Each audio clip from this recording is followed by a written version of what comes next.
Welcome! Wala kayo sa lola ko by podcast By your Lola. by your lola. Magandang hapon po. Ako po ay si Sister Lola France Lianza from STB Santolan, Pasig City. Ako naman po ay si Susie Literatos from Santo Tomas de Villanueva Parish Church.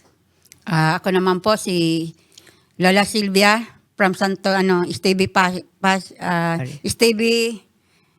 Parish Church ng Santolan, Pasig. Ang pag-uusapan natin ngayon ay very interesting tungkol sa pagpapatawad at pagpapakumbaba. Ang topic na ito ay ang pagpapatawad po at pagpapakumbaba ay nagsisimula sa loob ng tahanan. Ang pagpapakumbaba ay sinasalin sa itinuturo sa ating mga anak at isinasalin sa ating mga apo. Diba, sister? Oh, sister, yung naranasan ko na rin sa totoong buhay namin po, naranasan ko yung salitang pagkukumbaba at pagpapatawa dahil isa na po biktima sa aking pamilya kasi ang mga anak ko minsan di magkasundo-sundo. Ngayon, ang ginawa ko ngayon, lagi kong pinaalala sa kanila yung words na pagkumbaba at pagpapatawad. Kung hindi mo niyo gamitin yung mga salita na yan, yung kung paano kayo maging maayos, walang katahimikan ang ating tahanan. Kaya yun, natuto Yun nga, na sila. naano ko nga yun sa family mo, Ate Susie. Di ba, minsan nga sinasabi ko sa'yo, tatatlo na nga lang yung anak mo, hindi pa nagkakasundo. Unang-una, ano ka sa simbahan. Kaya sabi ko sana, magkabati na sila. Din tulad din sa akin. Ako naman, about sa family ko naman, yung partner ko kasi is hindi naging maayos. Pero blessed ako sa mga anak ko. Kasi wala akong masabi kahit naging single mom ako, napalaki ko naman sila ng kasama yung pagpapatawad at pagpapakumbaba.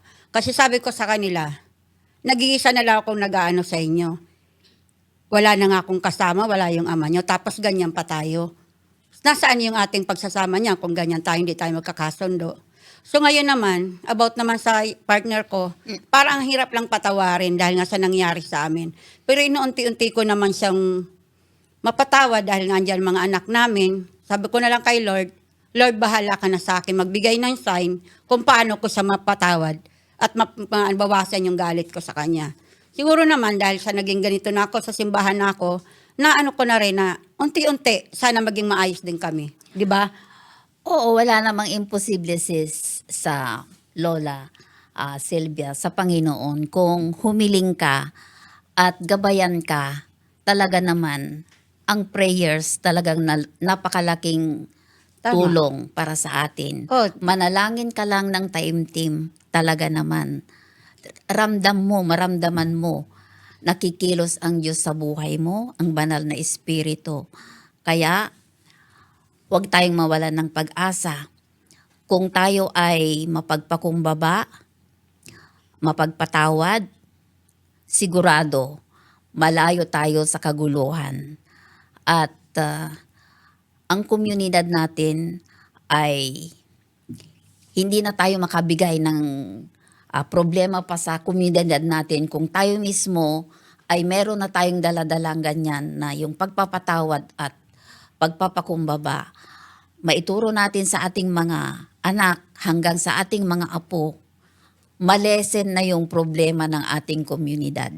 Di ba, Sister Susie? Tama nga, sister, di ba, nung nag-assembly tayo, kung walang magpakukumbaba sa pinag-usapan natin, di ba, gulo.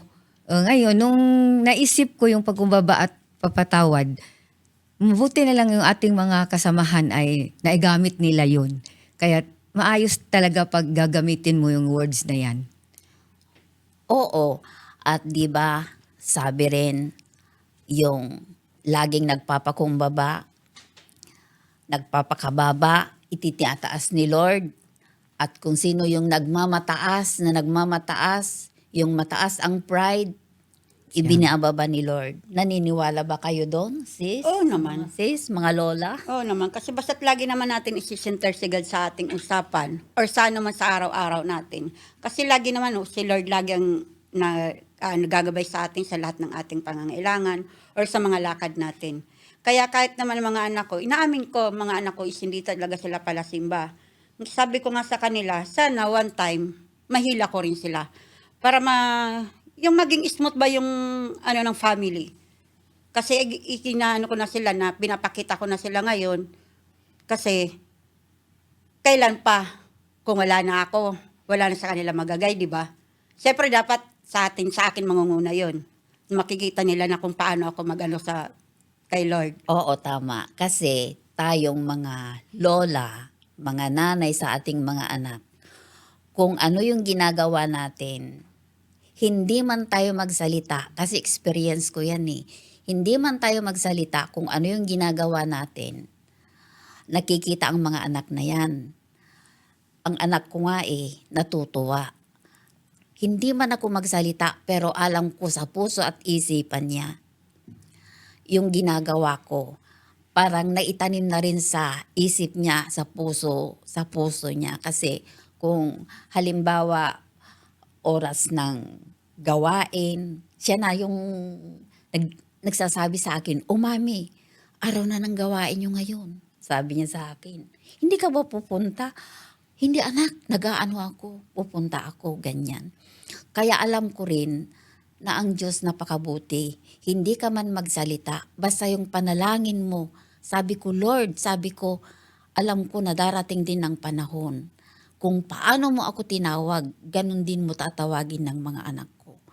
Kaya Lord, sabi ko, lagi akong nagpapakumbaba, nagsusumamo sa Panginoon na yung gabay at tulong niya sa akin hanggang sa aking mga anak, hanggang sa mga apo ko, ay nandyan si Lord na gumagabay sa amin. Di ba, sis? Oo. Totoo yan kasi ang pagpakumbaba at pagpapatawad talaga, lagi ang ginagamit sa mga apo ko. Mag-away na yan sila sa kung anong bagay, pero lagi kong inano sa kanila na, mga apo, kung gusto ninyo manahimik, magbigayan kayo. Dapat di ninyo ipapairalin yung pinagmamataas kayo lagi. Yun ang sabi ko. Maiba naman tayo, Lola Silvia, yung sinabi mong kwento mo sa amin na mayroon kayong problema ng asawa mo. Dapat talaga magpapatawad ka. Yun lang ang Hindi naman nawawala yung pagpapatawad sa akin. Kaya lang hanggat kasi, may time kasi na gusto ko mang patawarin yun. Parang bigla lang sumasagi sa isip ko yung mga nangyayari. Yun lang gusto ko mawala sa isip ko din na, willing naman ako magpatawad, bakit hindi? Kung si Lord nga nagpapatawad yun. ako pa kaya. Darating siguro din ang panahon na mapupunta rin ako doon. Kasi lalo naman ngayon, tumatanda na ako, tapos sa mga anak ko, may pamilya na rin. Sana, yun din ang hiling ko kay Lord, nahipuin ako na para maibigay ko yung pagpapatawad. Alam mo, sis, ano yan? Panahon lang yan. Kaya nga. Paglipas ng panahon, kusa yan maghihilom, maniwala ka sa akin. Gaano man kasakit Thanks yan. naman. Salamat Gaano pag dumating sa akin yun. Gaano man kasakit yan pagdating ng panahon, paglipas ng panahon, makakapagpatawad ka rin. Lahat din naman tayo nakakaranas ng ganyan Yung mga nakasakit sa atin, minsan parang sabi mo sa sarili mo, hindi kita mapapatawad.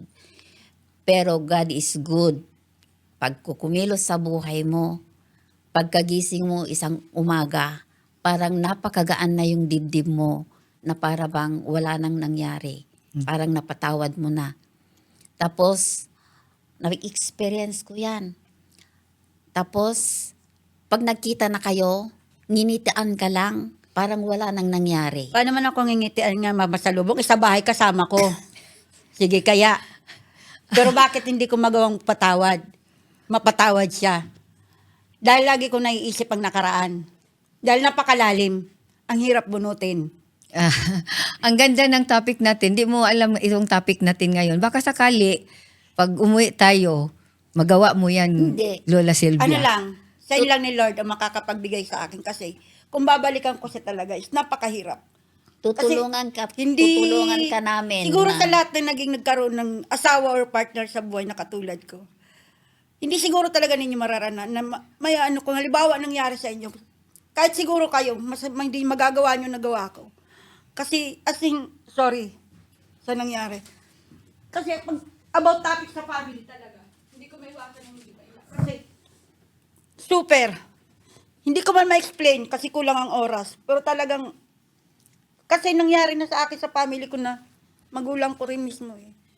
Na ko na sana maulit sa sarili kong pamilya. Pero nangyari, pinipilit ko maging malakas, maging matatag para sa mga anak ko. Nabuhay ko sila ng ako lang. Lumaki sila ng ako lang. Kaya, thank you ako doon kay Lord kasi naging single mom ako. Naging maayos sa mga anak ko kahit ako lang. Wala silang bisyo. Napalaki ko sila ng maayos. Kaya yun ang super bless sa akin. Kaya alam mo, kumilos na ng Diyos dyan sa iyo. Kaya, kung ano man yung mga dinanas mo, sobra pa yung blessings na binigay ni Lord sa iyo. Kaya, I will pray for you, sis. Sana. Lola. Yun lang naman ang sa akin. Oo. Huwag Kasi kang mag-alala. hindi ko naman inaano ng pagpapatawad, nandyan eh. Pero pag may nakita siguro ako sa kanyang pagbabago, sabi ko nga, sign lang ni Lord ang inaantay ko. Nandyan lang yan. Darating din yan, sis. Kasi Huwag kang masakit sa mawala. dibdib eh. Every time na makikita ko siya or what na ano, kahit kasama ko siya sa bahay, from pandemic until now, nasa bahay siya. Kaya ipapakita mo sa Pero, sa mga anak ewan mo ko. kasi yung Para ginagawa kami mo si Sylvia, yung ginagawa mo sa asawa mo, nakikita ng mga anak mo, hindi maganda kaya baka sakaling ang pagpapatawad mo sa kinakasama mo ay ipakita mo sa mga anak mo. Di Siguro naman very happy siguro, family. Kasi, naiintindihan na rin nila. Kasi, lalo na yung panganay ko, nakita naman nila naging sitwasyon kung bakit kami nagkaganito. Minsan, sabi ng anak ko, ang panganay, kasi parang siya na rin tumatay ng ano, huwag mo na lang mamapansinin. Para hindi kayo magkaano. So, ganun ginagawa ko. Parang wala lang. Wala akong nakikita. Kahit kami nasa isang bubong. Ganun lang. Sister Franz, ang gandang topic nyo nga natin ngayon.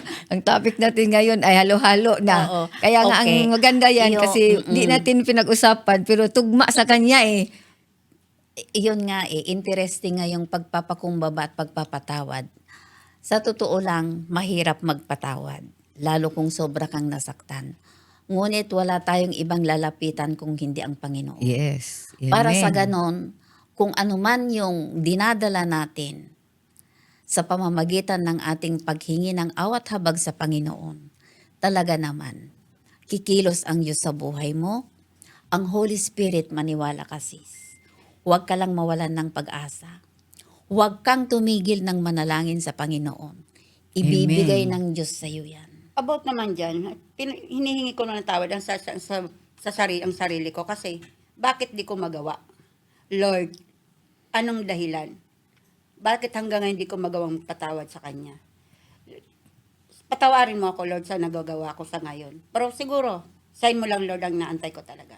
Kung paano ko may give up ang sarili ko na mawala yung galit ko. Diba? Sa bagay, iba-ibang level siguro yan. Kasi kung minsan, talagang mahirap magpatawad. Depende Pero, nga eh. pero kung minsan din, kung hindi ka magpatawad sis, parang sinasaktan mo lalo yung sarili mo.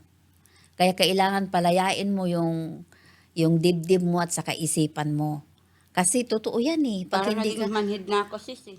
parang mahirap talaga. Parang naging manhid na ako kasi simula pagkabata ko, nagising ako, gano'n na ako eh. Akala ko mababago na. Kaya nga baka ngayon nga Akala na ko mangyayari mababago na. na sa buhay ko Hindi eh. nga. Na hindi na mangyayari sa pamilya ko eh. Hindi nga. Meron pa sigurong gusto ng Lord na gawin mo para tuluyan ng mapalaya ka kung ano man yung mabigat na dinadala mo. Yun lang yun eh. Sana. Masaya ang pamilya kung gamitin mo ang words na pakumbaba at papatawad dahil ranas na namin yan. Noon magulo talaga ang mga anak ko pero sa ngayon na nasa na ako sa simbahan, dami ko kong natutunan talaga. Ah, Sige na. oh. Yun lang. Thank Sana, you. ano, Thank you for Thank- watching sa Wala Kayo sa Lola Ko By your By Lola. your Lola. by your Lola podcast. Thank you so much. Thank Bye. you. Thank you, thank you.